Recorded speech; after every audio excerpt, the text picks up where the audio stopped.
Assalamualaikum warahmatullahi wabarakatuh.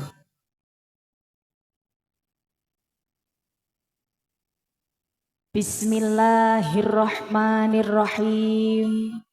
Alhamdulillah. Alhamdulillahi bi jami'il mahamidi ala jami'in ni'am. Wassalatu wassalamu ala khairi khalqihi Muhammadinil mab'usi ila khairil umam wa ala alihi wa sahbihi mafatihil hikam wa masyabihidz dzulam amma ba'd. Sagunging para sesepuh dalah kasepuhan ingkang saestu tansah kawula takzimi, tansah kita sedaya cadhong barokah doa saha ilmu-ilmunipun ingkang tansah kita sedaya antu-antu berkah mauidhah hasanahipun inggih punika beliau Al-Mukarramah Ibu Nyai Hajah Latifatul Ma'rufah ingkang alhamdulillah sakmenika sampun rawuh wonten mriki ingkang tansah kita sedaya ajeng-ajeng barokah doa saha ilmu-ilmunipun. Ugi ingkang tansah kita sedaya takdimi beliau Al-Mukarramah Ibu Nyai Hajah Mar'atus Sholihah ingkang senaosa dinten menika dereng waget ngerawuhi nggih Mbah nggih.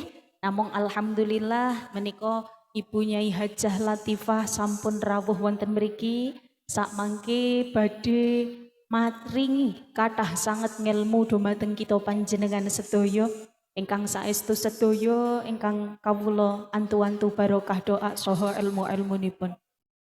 Ugi ingkang tansah kita sedaya dereki Al-Mukarram Bapak Kiai Samahudi, Al-Mukarram Bapak Ustadz Kainul Huda, ugi dumateng Bapak Kepala Desa Sukodadi Al-Mukarram Bapak Rofiuddin dalah Ibu Kepala Desa Al-Mukarramah Ibu Yulianti ingkang sedaya tansah kita takdimi, kita sedaya taati menggah peraturan dalah peraturanipun insyaallah.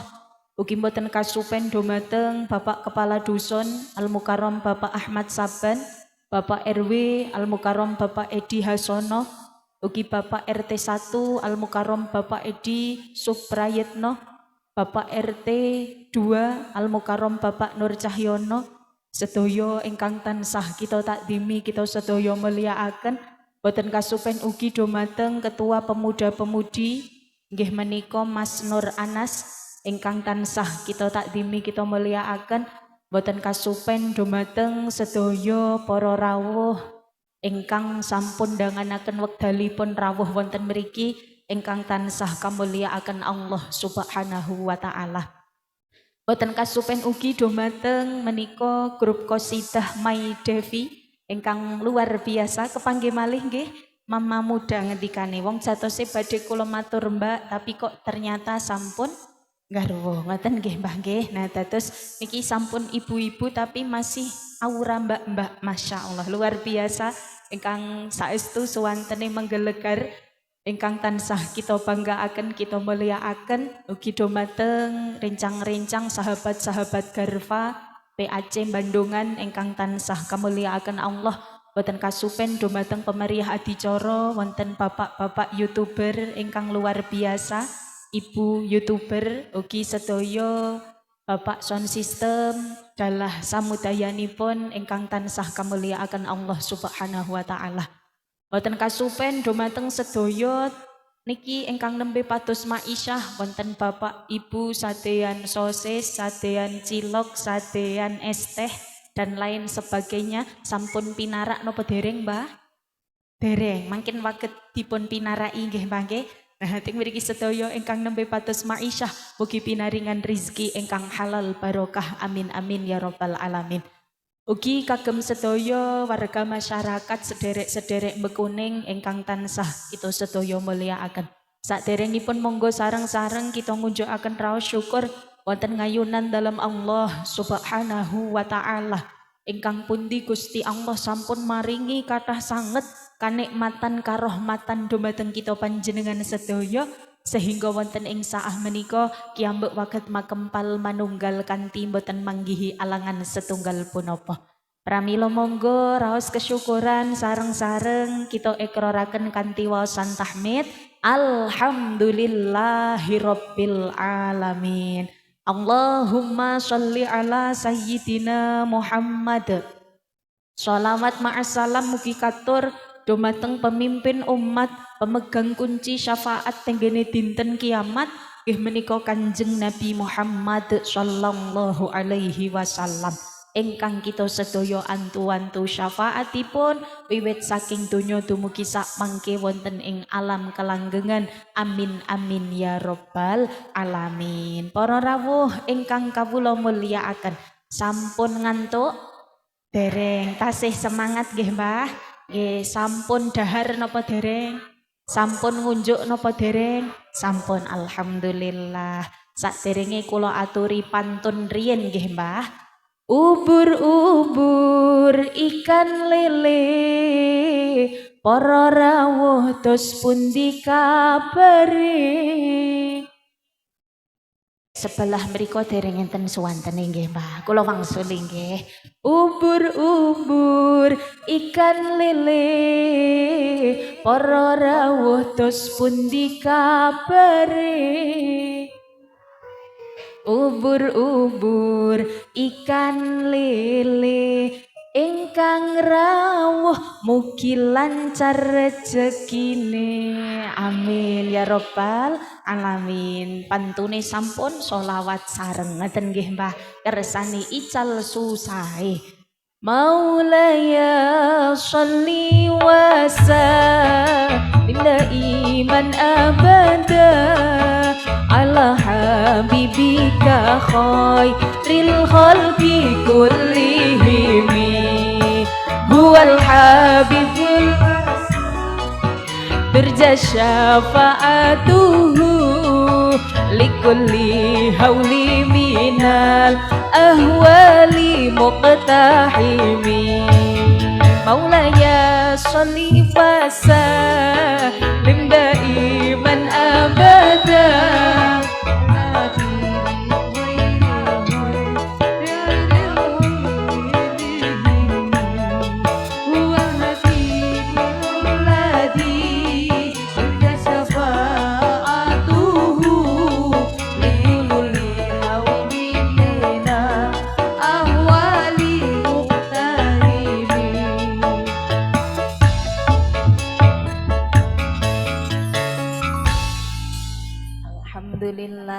Sallu ala Nabi Muhammad.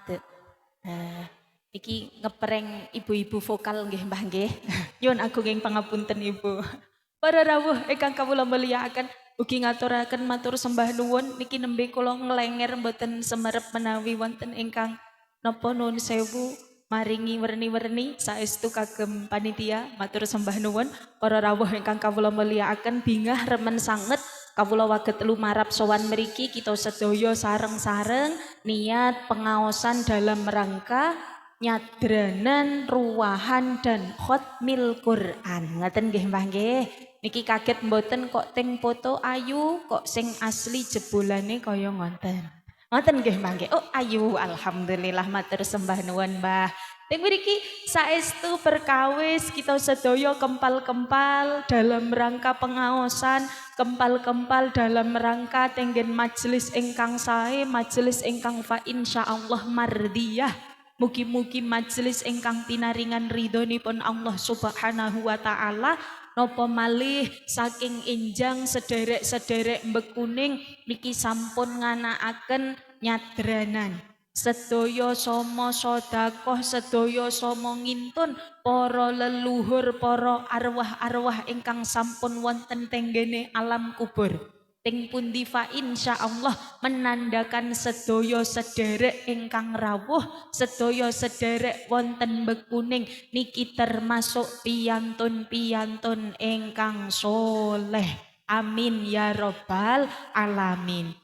Keranten salah setunggaling ting mriki Mbah perkawis ingkang menandakan kita sedaya niki termasuk piyantun ingkang soleh maupun solihah nggih menika ketika satu fid dunya yanfa wa fil qabri yarfa wa fil akhirati yashfa.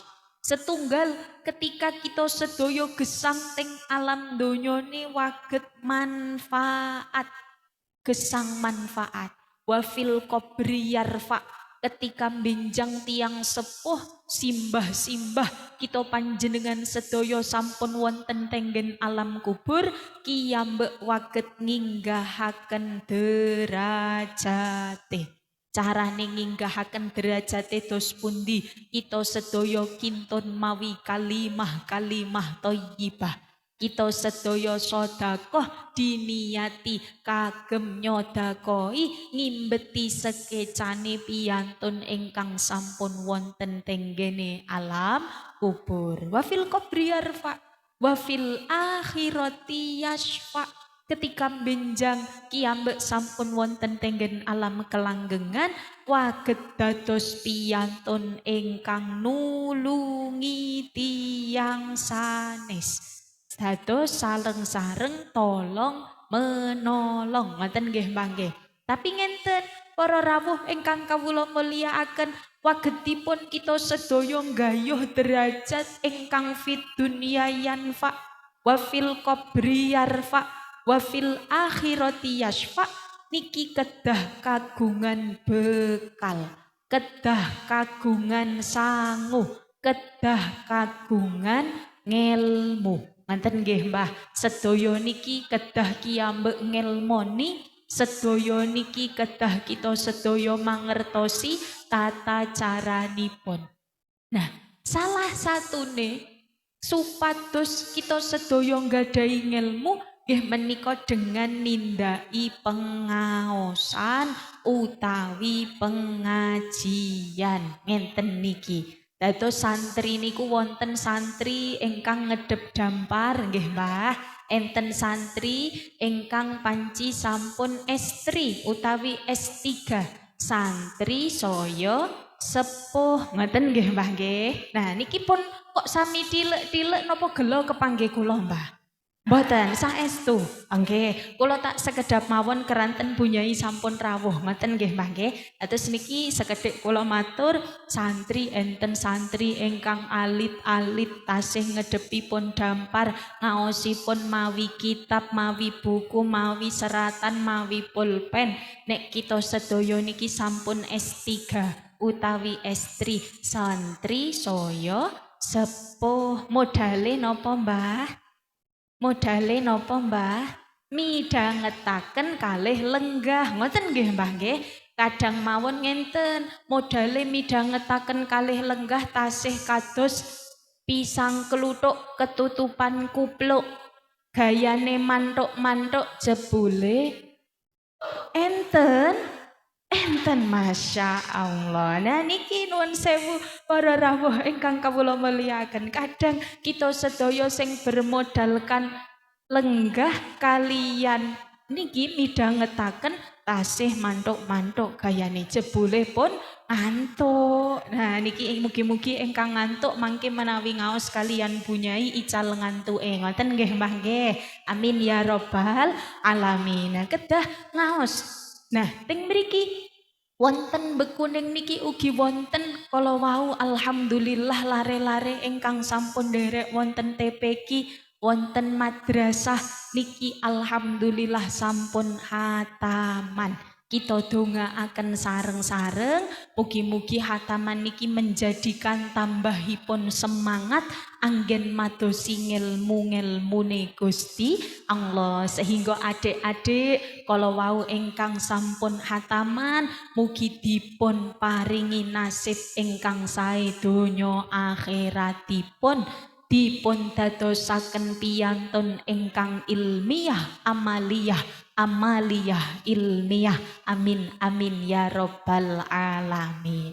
Para rawuh ingkang kawula mulyakaken, saklajengipun teng mriki matur bahwasanya kita sedaya niki sebagai piyantun sepuh sing kagungan putra, kagungan wayah niki diparingi kewajiban diutus diajarkan kalih Kanjeng Nabi supados nopo senaosa nuwun sewu Mbah kula kiyambak dereng nate dados tiyang sepuh nggih Bu nggih.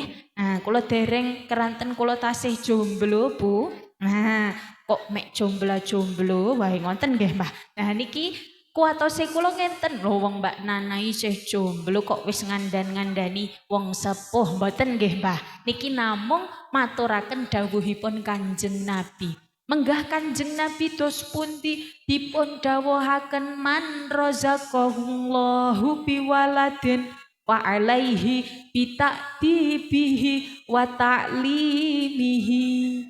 Dawuhipun Kanjeng Nabi man razaqahullahu biwaladin sinten kemawon sing diparingi rejeki kalih Gusti Allah dititipi rejeki niki mboten namung arta nggih Mbah nggih berupa putra wayah biwaladin dengan anak putra yoga utawi children ngoten nggih Mbah niki makan apa fa'alaihi bita'dibihi wa ta'limihi kita sedaya dipun dawuhi mucali adab ingkang sae adab yang bagus kadang nek kok putra wayah kita sedaya niki mboten diarahaken di zaman yang semakin modern kuwatose ndak njuk dados piyantun ingkang kesasar.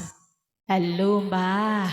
Halo teng mriki kedah diarahaken adab-adab ingkang sae. Kinten-kinten putra wayah kita sedaya sak menika nek dipun dawuhi ngaos dipun utus salat jamaah niki ngeboti salat jamaahe napa HP-ne Bu? HP-ne. Ibu-ibu kinten-kinten menawi ditimbali garwane didhawuhi gorengke sekul nek kok tasih HP-nan milih goreng sekul napa HP-nan? HP, Masya Allah berartos kacang manut lanjaran ngoten nggih Mbah nggih. Nah niki monggo sareng-sareng kita sedaya sing zamanipun sampun Masya Allah boten waget dipisahkan kalih HP nggih Mbah.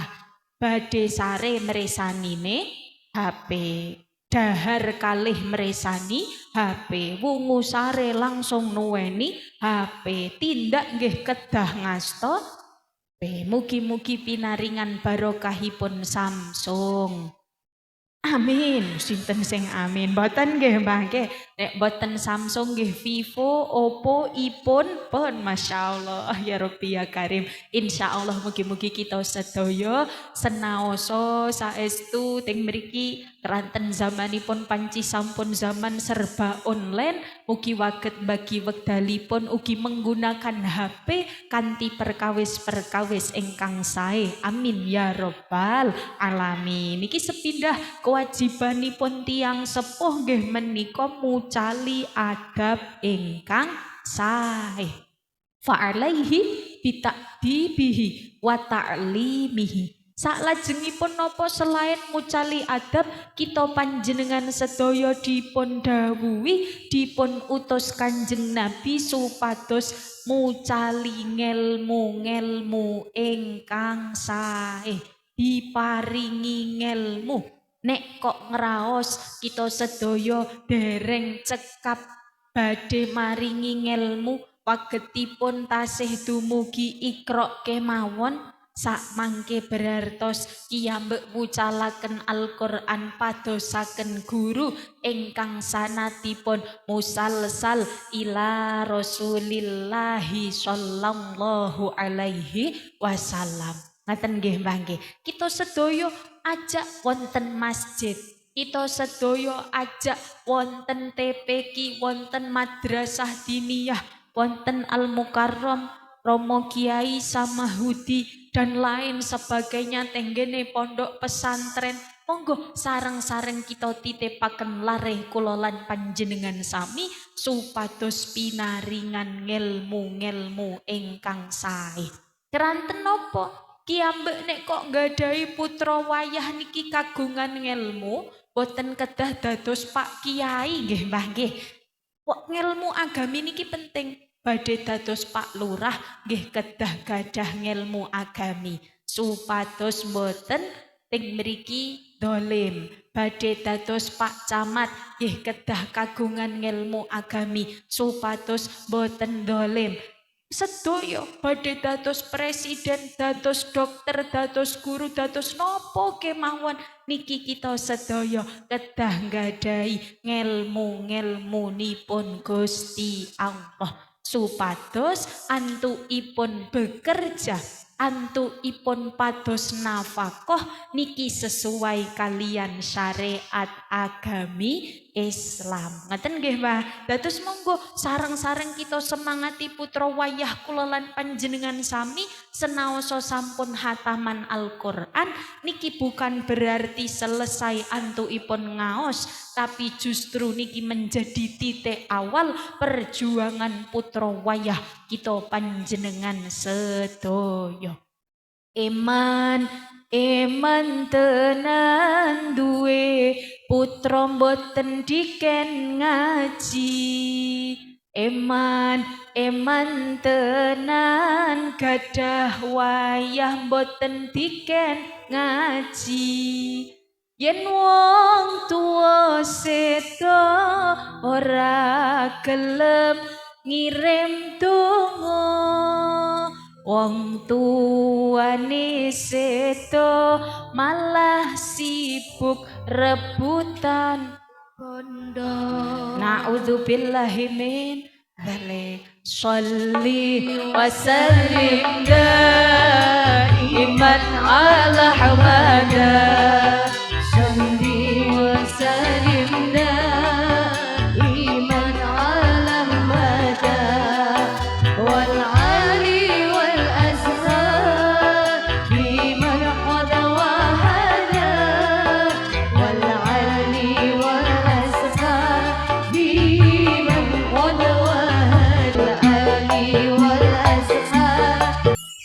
Masya Allah, My Devi luar biasa, nggih Mbah nggih. Alhamdulillah para rawuh ingkang kawula mulyakaken, narasaken matur tenggen mriki monggo sareng-sareng kita sedaya eman-eman putra wayah kiyambek kita dukung kagem tetep ngaos ngaten nggih Mbah. Supados tata gesangipun, supados sekeca bejo mulya donya akhiratipun, amin ya rabbal alamin. Nah, kembali tenggen dawuhipun Kanjeng Nabi, man razaqahullah biwaladin fa'alaihi bita'dibihi wa ta'limihi.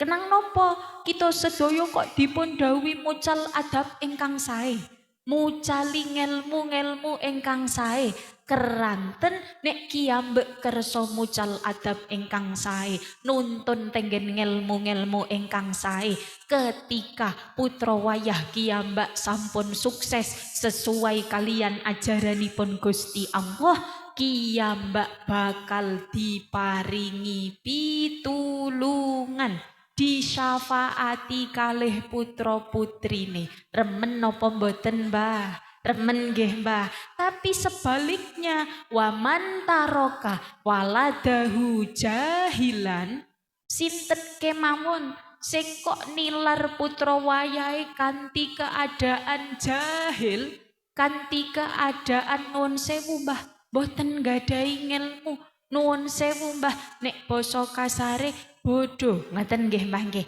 Kok bodoh boten kiyambek ngaosaken, boten kiyambek paringi adab-adab ingkang sae, maka dosane ngalir dateng tiyang sepuhe, naudzubillahi min dzalik. Ingkang baken kita sedaya tetep ndongaaken nggih Mbah nggih, tetep ndongaaken putra wayah kiyambak supados dados piyantun ingkang sholih sholihah, piyantun ingkang ilmiah amaliyah. Jawah niki Mbah. Nggih, monggo kalih ngiyup Bapak Ibu. Nggih, patus iup-iupan monggo. Mugi-mugi jawahipun niki saestu membawa rahmat dateng kita panjenengan sedaya. Nggih, insyaallah sedaya kodok kodaripun Gusti Allah wonten hikmahe nggih Mbah. Dados niki tetep jawah kanthi penuh hikmah ingkang dadosaken sakmangke sederek bekuning ugi samudayanipun pinaringan barokah gesangipun. Amin ya rabbal alamin. Nggih, monggo Ibu monggo. Nggih, monggo. Napa badhe mriki sareng kula? Para rawuh ingkang kawula mulyakaken. Nerasaken matur teng mriki bahwasanya piantun-piantun sing kersa mucal adab ingkang sae ngelmu ingkang sae maka nek putrane sak mangke dados piantun ingkang leres waget nyafaati tiyang sepuhe.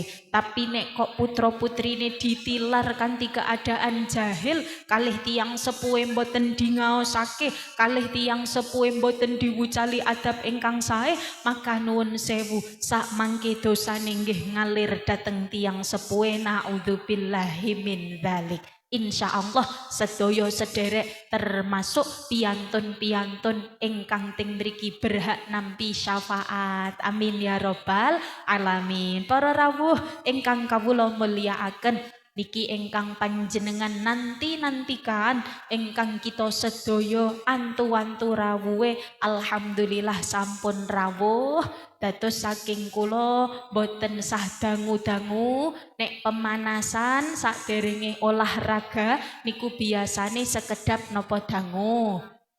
Sekedap nggih Mbah, sekedap berartos niki sekedap mawon. Njuk malih napa sampun?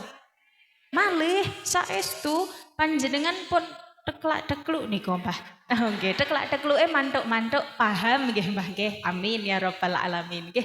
Sekedhik malih napa bunyai kersanipun istirahat keranten perjalanan jauh niki Mbah demi kula lan panjenengan sedaya beliau saestu saking enjang sampun menyiapkan sedayanipun kagem barokai dhateng kita panjenengan sedaya. Dados kedah nata ati, nata manah, nata niat ingkang sae supados dipun ganjar kalian Gusti Allah. Sing kala wau saking dalem niate penasaran kados napa to Ibu Nyai Hajah Mar'atus Sholihah kula kepengin selfie, kula kepengin moto. Nah sakniki niatipun diimbeti nggih Mbah nggih. Ampun namung kepo, penasaran saja, tapi monggo kita sedaya niat ngaos, niat ngalap barokah. Shallu ala Nabi Muhammad. Alhamdulillah. Para rawuh ingkang kawula mulyakaken. Narasaken matur dengan mriki ugi alhamdulillah kita sedaya sampun diparingaken kalih Gusti Allah, diparingi wekdal kalih Gusti Allah, diparingi kesempatan kalian Gusti Allah meningi wulan ingkang sanget minulya nggih menika wulan Sya'ban. Ting pundi wulan Sya'ban niki sampun mendekati kalih wulan umat-umatipun Kanjeng Nabi adalah wulan Ramadan. Rajab, Sya'ban, Ramadan niki mboten waget dipisahkan. Mboten saged dipisahkan pramila doanipun Kanjeng Nabi dos pundi mboten namung Kanjeng Nabi nyuwun diberkahi teng wulan Rajab saja, tapi wulan Rajab, wulan Sya'ban sehingga didugekke tenggen wulan Ramadan. Doane Kanjeng Nabi, Allahumma barik lana Fima rozaktana koan Mbah, ya Allah badhe dahar napa Mbah? Boten nggih mangke kok fima rozaktana. Fi rojaba wa sya'bana wa balighna Ramadana. Niki doanipun Kanjeng Nabi ingkang dipun ajaraken dhateng kula lan panjenengan sedaya sebagai umatipun. Pramila Rajab, Sya'ban, Ramadan niki mawasimul khair. Musimipun kebagusan, musimipun kesaenan. Monggo kiyambek gunakaken kanthi sae, siap-siap ngibadah tenggen wulan Ramadan, wulan ingkang suci, wulan ingkang sanget istimewa. Bahkan awaluhu rahmah wa awsatuhu maghfirah wa akhiruhu itqun minan nar. Niki bulan Ramadan. Awaluhu rahmah. Awal-awal bulan Ramadan niki Gusti Allah nurunaken rahmat. Wa ausatuhu maghfirah. Tengah-tengah bulan Ramadan Gusti Allah nurunaken pangapunten kagem kita sedaya. Wa akhiruhu itqun minan nar. Dan akhirnya bulan Ramadan Gusti Allah menjauhkan kita sedaya saking bentere gromo neraka. Pramila monggo kiambek siap-siap menjemput kebarokahan, menjemput kesaenan-kesaenan tenggene wulan suci Ramadan. Siap-siap saking sak menika nggih Mbah nggih. Niki pun siap-siap toples napa siap amal Mbah? Amal, nggih toplese tasih kosong napa pun penuh? Oh kosong nggih, alhamdulillah. Dados niki monggo kita sedaya siap-siap sing tasih kagungan utang siam wulan Ramadan kepengker enten napa mboten, Mbah?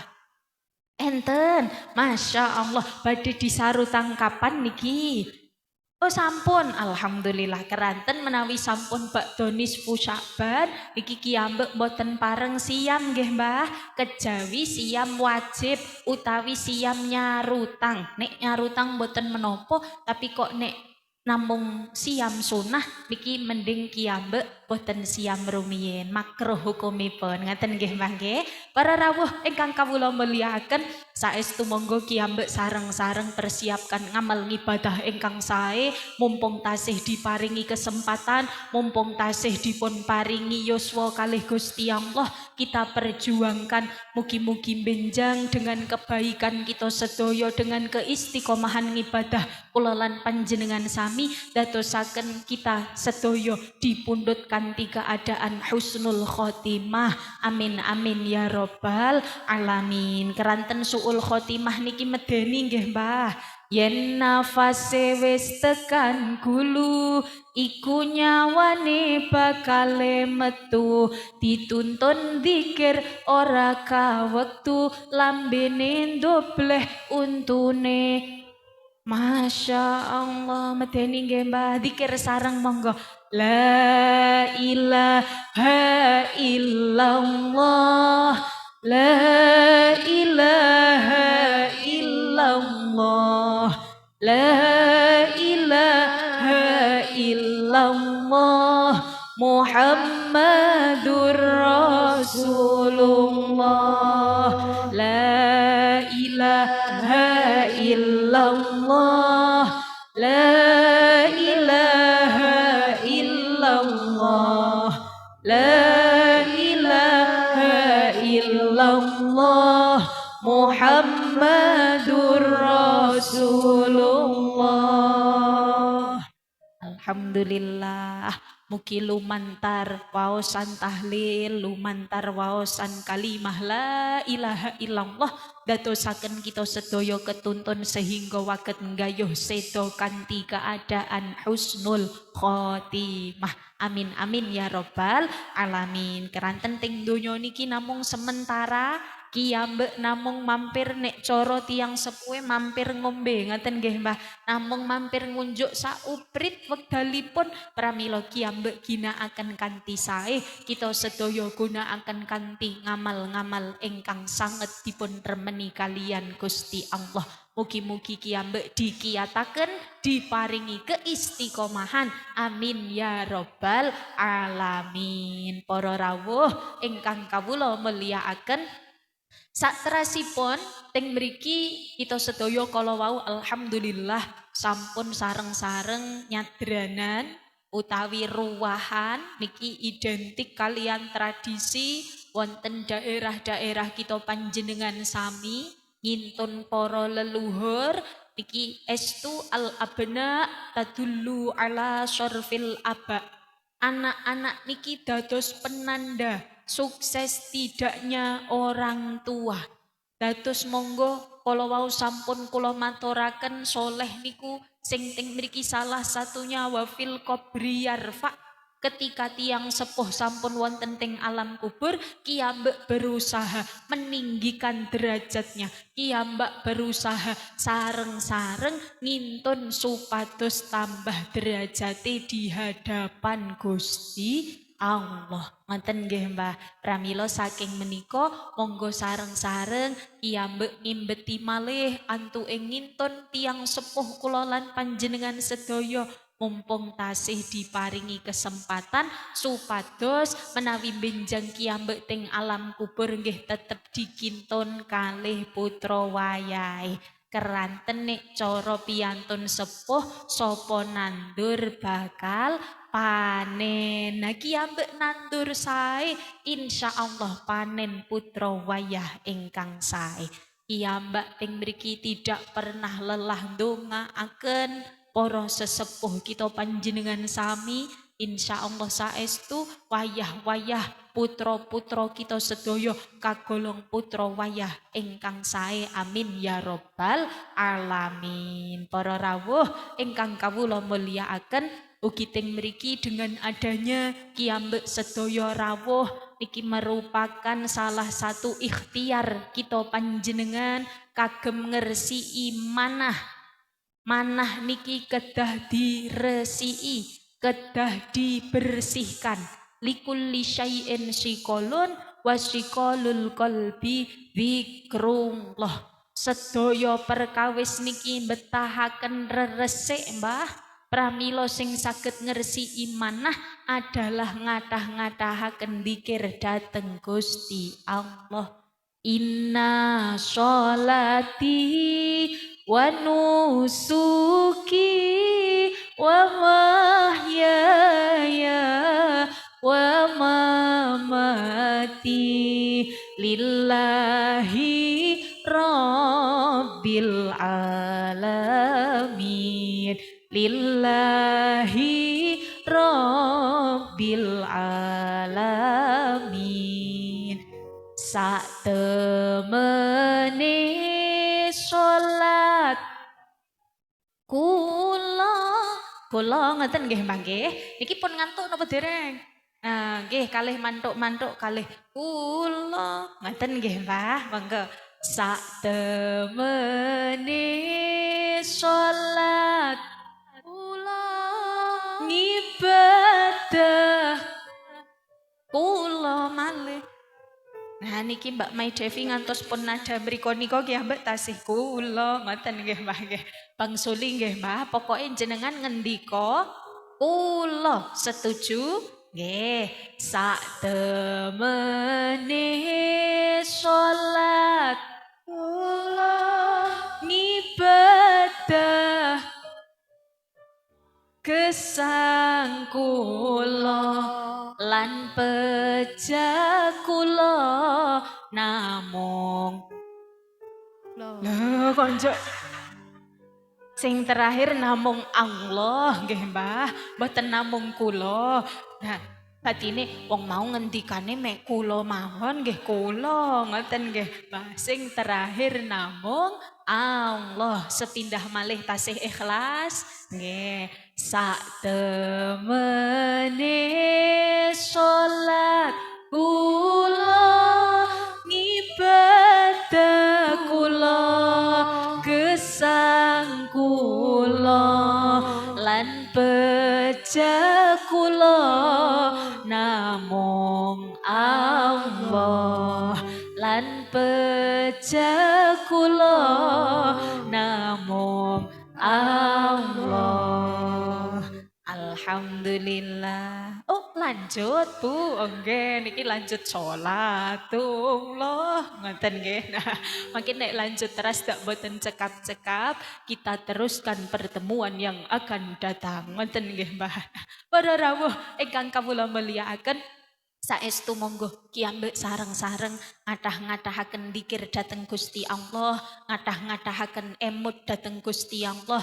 Di antara banyaknya kesibukan dunia kula lan panjenengan sedaya, di antara kesibukan kula lan panjenengan sedaya sing setiap dinten sing saestu kadang tasih kathah maksiate daripada ngibadahe wonten Mbah. Wonten piyantune nggih rawuh nggih Mbah nggih. Sing teng mriki langkung milih HP-nan daripada maos Al-Qur'an nggih wonten. Wonten langkung milih TikTokan daripada berjanjenan nggih wonten. Kathah alhamdulillah paket komplit nggih Mbah. Nah niki saestu monggo ki ambek berusaha sareng-sareng ngathah-ngathahaken dzikir dhateng Gusti Allah supados napa dipun paringi manah ingkang selamet. Keranten enten Mbah yaumala yang fa'umalun wala banun. Ada saat di mana bondo kita panjenengan sedaya tidak bisa diandalkan. Teng pundi napa mawon sing ki ambek gadai tidak bisa kita andalkan illa man atallah biqalbin salim. Sing selamat sinten sing gadai manah ingkang sae, manah ingkang selamat. Mugi-mugi ki ambek termasuk piyantun ingkang kagungan manah selamat, amin amin ya rabbal alamin. Para rawuh ingkang kawula mulyakaken, saestu niki sampun pukul 3 kirang sekedhik, Bunyai ugi sampun rawuh kersanipun bakda niki miyos. Kula jatosipun wau mature kalih Bunyai tak sekedap mawon niki njuk dangu. Yun agunging pangapunten nggih mangke. Saestu tentunipun saking awal dumugi akhir kawula nderekaken Bapak Ibu sedaya, sederek-sederek sedaya kathah sanget kekiranganipun, kathah sanget kalepatanipun dohir ugi batos, haliyah ugi makoliyah ingkang kula sengaja utawi mboten kanthi lembahipun manah kawula nyuwun agunging pangapunten.